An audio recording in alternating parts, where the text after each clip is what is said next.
board book of Octavius, captain of the Tortius. The morning entry for the 12th day in the month of Mars in the 4th year of the godlike emperor Travianus Augustus Caesar. The Tortius is on course, driven by a wind from the southwest. Tomorrow we will have crossed the treacherous sea of storms. If all goes well, we will have reached the Latonic provinces in 4 days. The second entry on the evening of the same day. Clouds are gathering on the horizon. We are still on the sea of storms. I am praying to all the gods. We are expecting a long and dark night.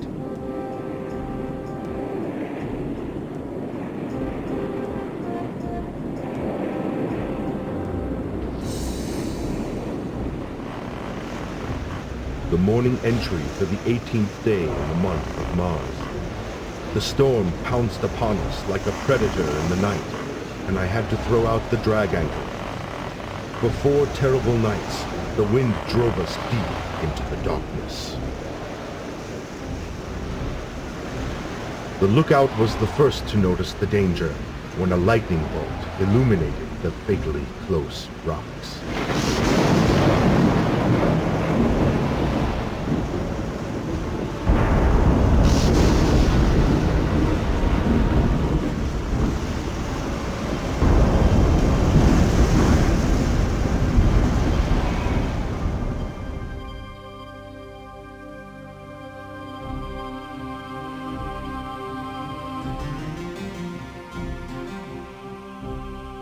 The Tortius no longer exists.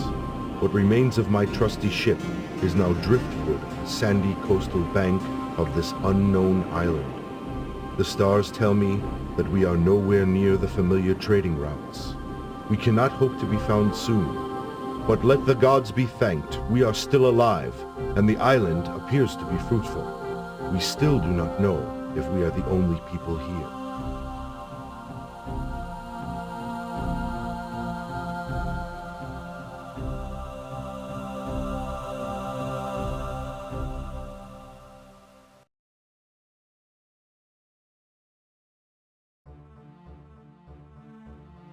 Hello everyone, and welcome to a brand new Let's Play of the Settlers 2 Gold Edition.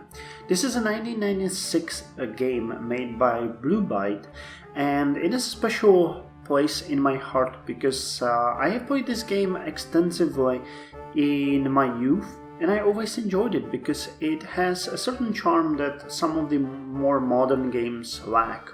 So today I'm gonna do a little experiment. I'm gonna try to let's play through this one and see how you guys like it. Now, for those of you that don't know the Settlers, this is a real-time city building strategy in which you, as the intro suggested, take control of a crash-landed Roman ship and its crew and try to make them survive and get back home. Now, in the Gold Edition, by the way, you can buy this game on Good Old Games, and despite of what they are claiming on their description, this seems to be working very well in my Windows 10 system. There's a new campaign called World Campaign, but we're gonna stick to the original one called Roman that I actually played as a kid. So, you start with 4 unlocked chapters, so you can skip the initial ones and go further. But I really enjoy the story and the charm of the game, so Wigar is a bastard, but we are going to start with the first chapter. Off we go and play through, hopefully, all of the chapters, because I never really got through them as a child, mostly because my knowledge of English wasn't that good. And also the game gets really difficult towards the end.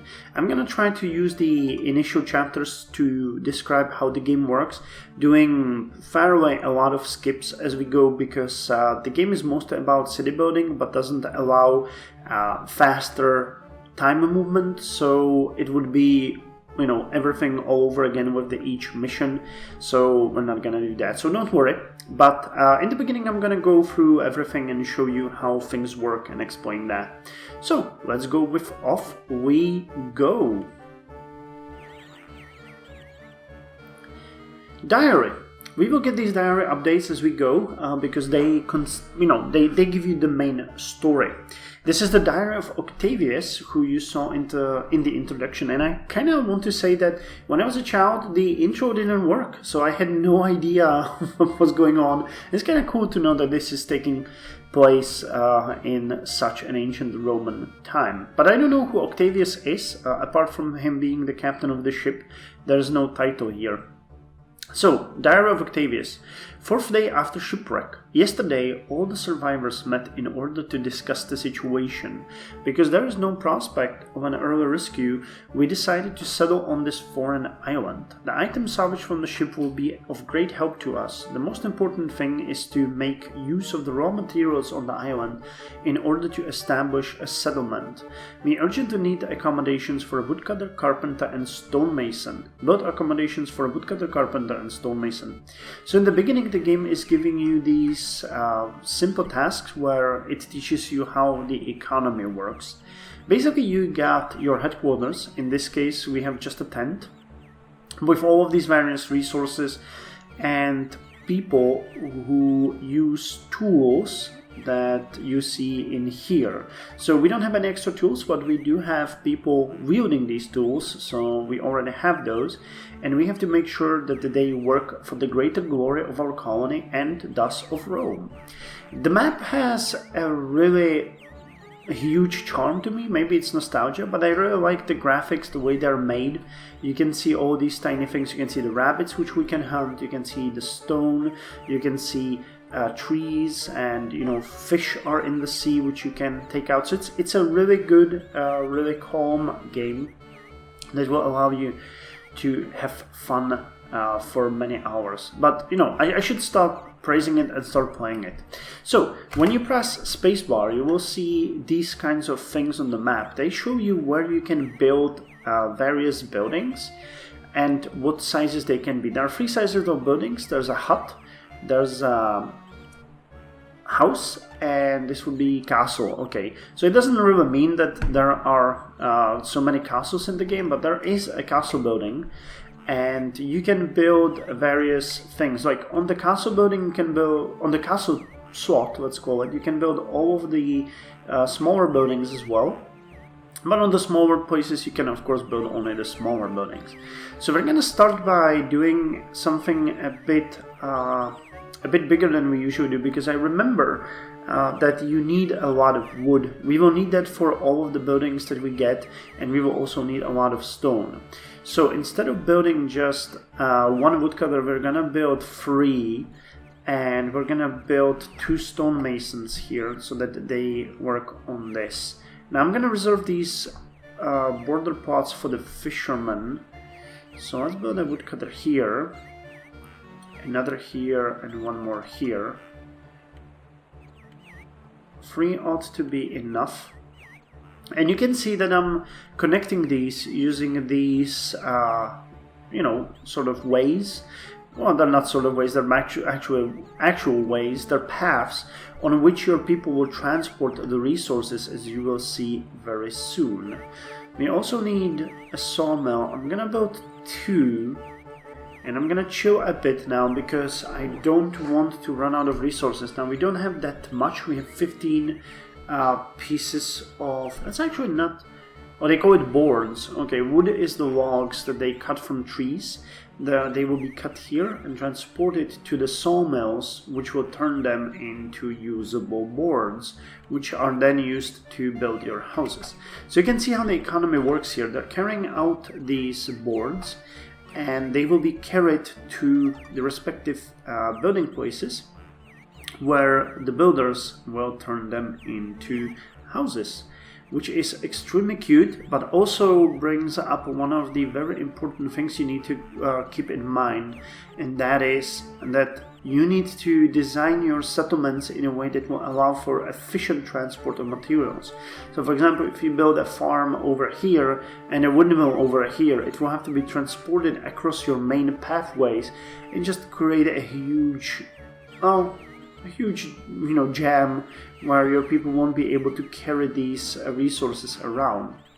Now they each carry them between the 2 poles, so it is actually this you can dispute whether or not it's good to have as many of these as possible, because you can see that he's gonna drop it here and another one has to go there. Instead, if I made a long one, he would carry it all the way. But later on, when there's more resources and it kind of forks and stretches, it's good to have as many of them as possible. So I go by that strategy.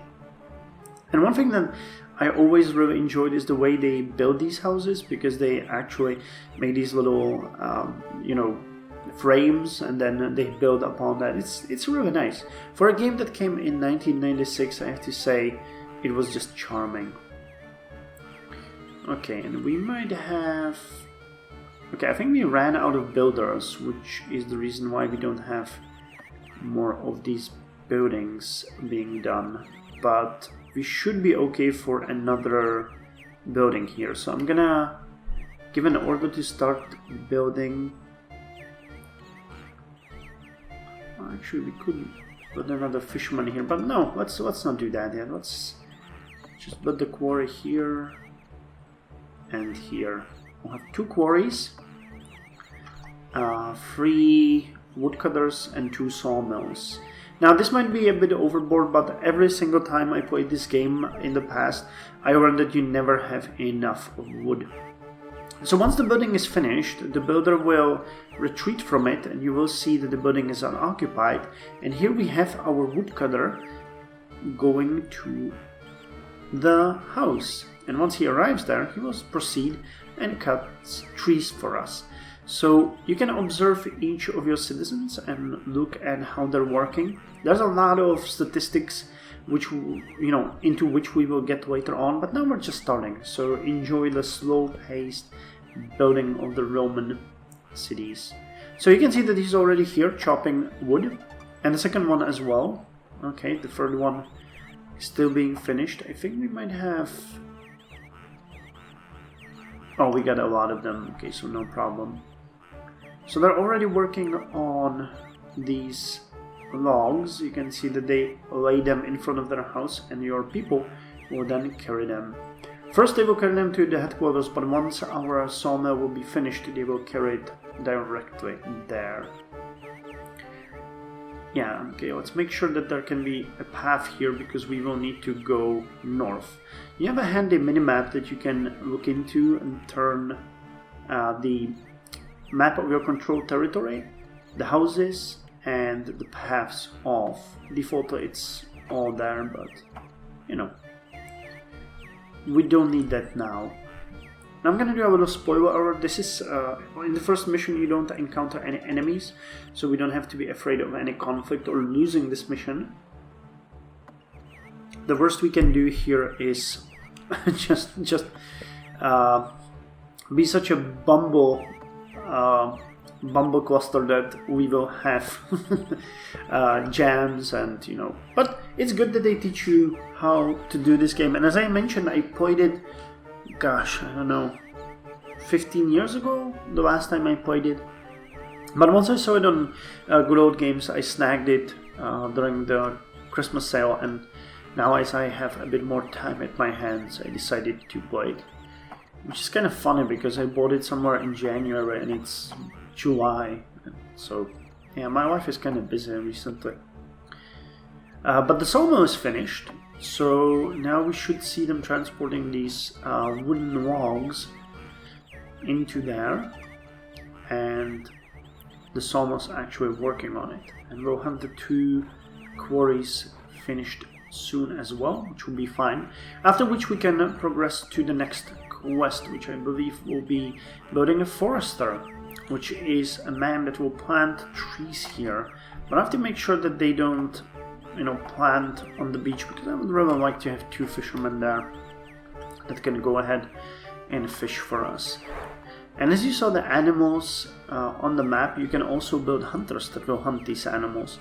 But most of the resources in the game are finite. You can run out, so you have to be a bit mindful of what you're doing, because eventually you can run into a situation which happened to me as a kid. I wasn't as good as Oh, I don't want to say I'm good with games now, but you know, I was a kid, so sometimes it happened that I ran out of iron or I ran out of stone, and there was no way to replenish the supplies. Okay, the second diary note. 8th day after shipwreck.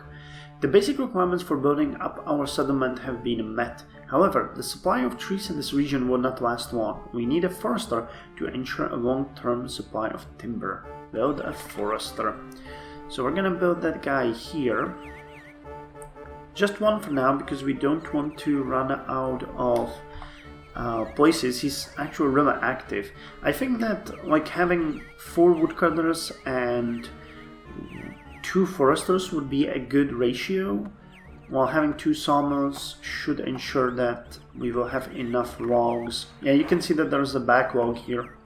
Kind of interesting thing that I never really investigated as a kid. There's this efficiency at which they work. I don't know if you supply them with a lot of resource, if they work faster, or if this is just an information about how much time they work, if they work on 100% or not.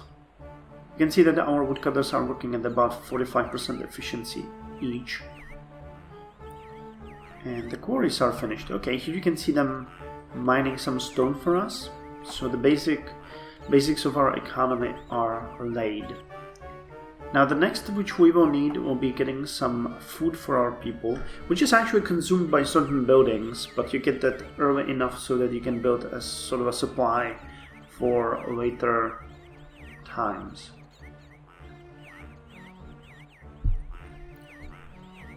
So the first building is being constructed. Okay. So let's take this moment to check on these various statistics that we have in place. Now you can go into the distribution of goods, which will show you what kind of priority each of the buildings that you get has for the stuff you get. So you can see that there are all the buildings mentioned here. Well, actually not all the buildings, but most of them. It always kind of irked me that coal mine has such a low priority, because you need coal for so many buildings. Grain, you can see that most of it would be transported to mills, pig farm, but you can change it and your people will effectively distribute whatever resource you have.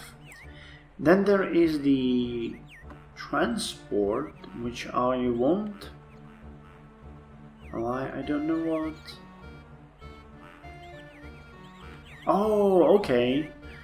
So you can decide on what priority each of the resource has. I actually don't know that. I never tried it as a child. Okay, so you can say like weapons and gold coins have the highest priority, way higher than, I guess these are buckets, and then there's iron. Okay, we built the forester, so another diary note. 11th day of the 2nd month after shipwreck. We are still not sure whether we are the only people on this island. As a precautionary measure, we should erect a barracks on our exposed border towards the interior of the island. Build the barracks in the northern border of your settlement. So this is the way you expand the borders. Oh, and another diary note. 5th day of the 3rd month. Our territory is spread as far as the mountains in the north. Our geologist will carry out a land survey there. In the long term, we need fuel and building materials as well as weapons and coined gold. We must therefore find a source of iron ore, gold, coal, and granite, with the road to the mountain, and send your geologists there. Okay, so several things are happening here at once. So I'm going to start by building the barracks and explaining a bit about how that works. So you can build barracks or other defensive buildings. I know there's a watchtower and a fort. I remember those, which are, much bigger but require a bigger investment. And your soldiers, we have how many? 7 now.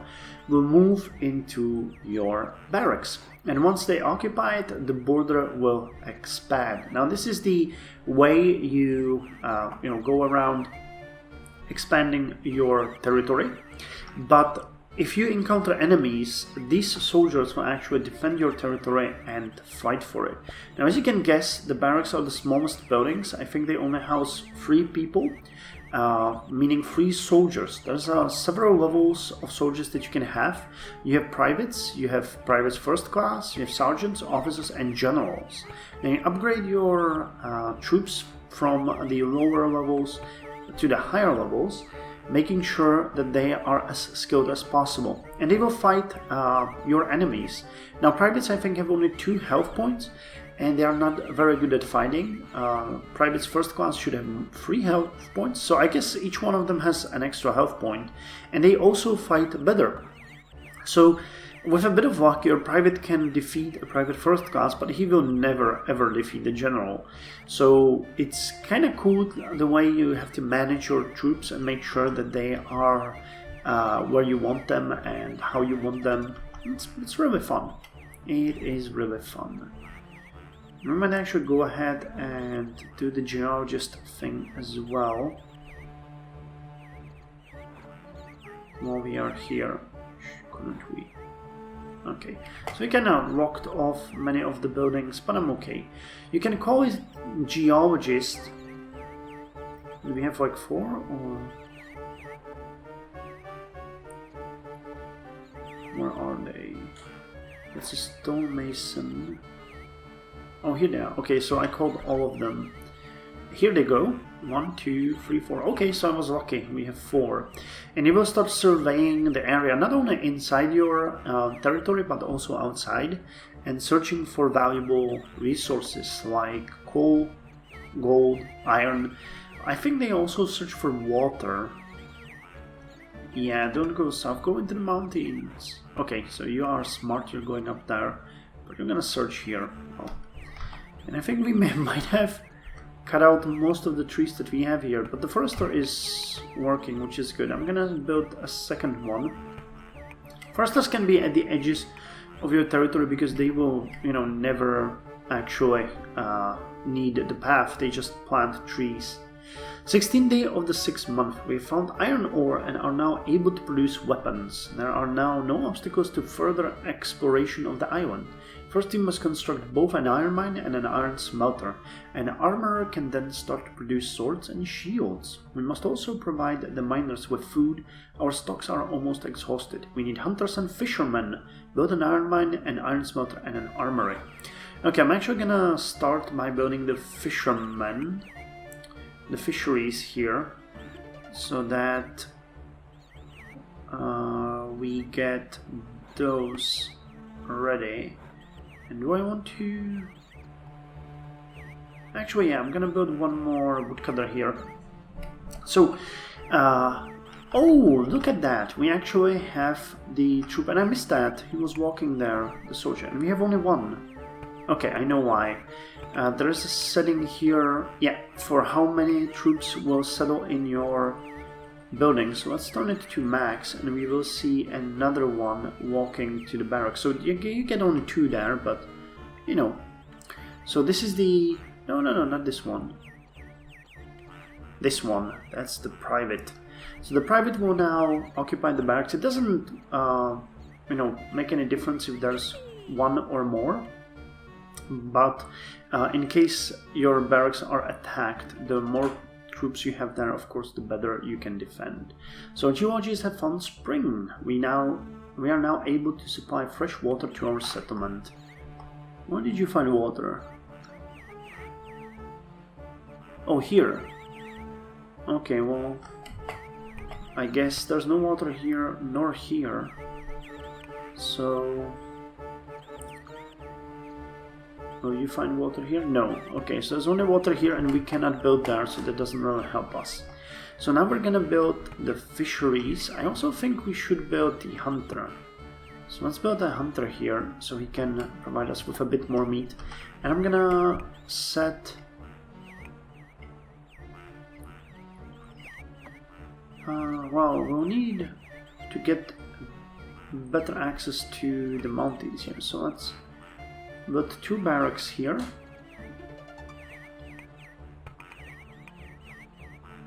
Actually, that's wrong. How am I gonna do that? Let's do it this way. And here.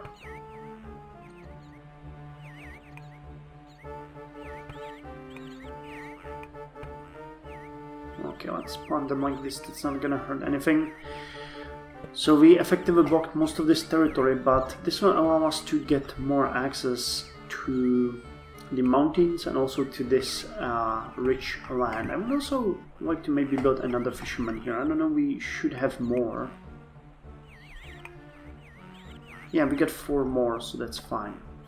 So we are building the fisheries, we are building another woodcutter, and we are expanding our territory. We're building a hunter here, and that's a good basis. I think that once these buildings are done, I'm gonna start working on the coal mines and iron mines, that is if we find some coal. But if we do, nothing stands in our way to start building some of the more complex things like iron smelter and armory, which we will need to get more weapons. Now, if I recall correctly, the blacksmith produces both swords and shields, and once you get them, you will get extra soldiers. And as we will have 2 more here and 2 more here, we really need those weapons to be able to expand further.